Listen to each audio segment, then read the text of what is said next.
From beginner to professional, we now introduce you to Broward's very own indie crafter who goes by the name of Muffin, as in ragamuffin.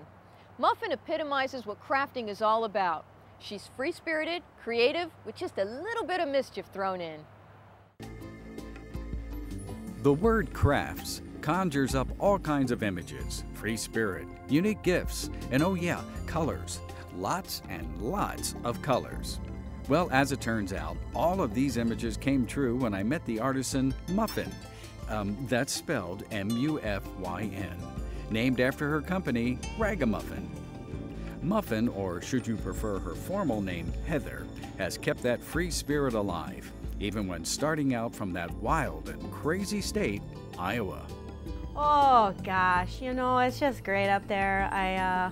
I do miss the casseroles and the potlucks and the getting together with the family, but I'm very happy to be in South Florida. Crafts have always been in Muffin's blood, even as a child. I think I have always made clothing. When I was young, I had Barbie dolls, and my cousin and I would make Barbie doll clothes and parade them up and down the catwalk, the runway. And my mom made all my clothes growing up. So I think that kind of really got me to see how things were put together and just made it really simple. Like, it was very accessible for me. She never taught me how to sew, but I just kind of figured it out by watching what she was doing. Muffin started out studying ceramics in school, but discovered she had sewing skills and began to create a one-of-a-kind clothing line. My clothing line is a mix of all types of clothes. I make clothes from newborn up until women's, and I also make stuff for men. But her store Ragamuffin doesn't stop there.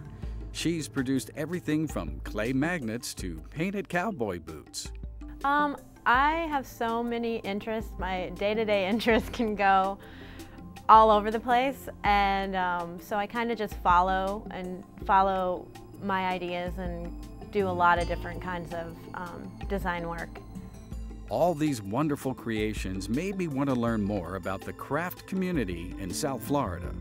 A lot of us down here, since we're so spread out, we get together online. We don't usually meet face-to-face, except at shows that we do, and then we just communicate online and share ideas and talk about shows that are happening. Muffin explains further how the business has changed since she first arrived here. When I first moved here about 7 years ago, it was kind of difficult. There wasn't the kind of indie craft events that I wanted there to be. So I got together with some other crafters that I met online, and we started producing our own indie craft fairs down here because there wasn't any of that kind of scene. So once we started doing that, we met all kinds of more people, and it just snowballed from there. I asked her if there was a place for her work at larger art festivals, such as the one on Las Olas.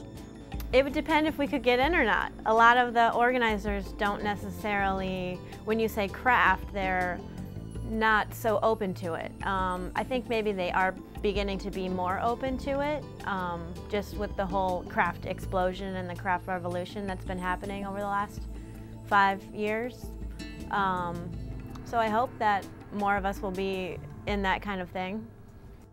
Muffin always tries to keep a positive attitude about her profession.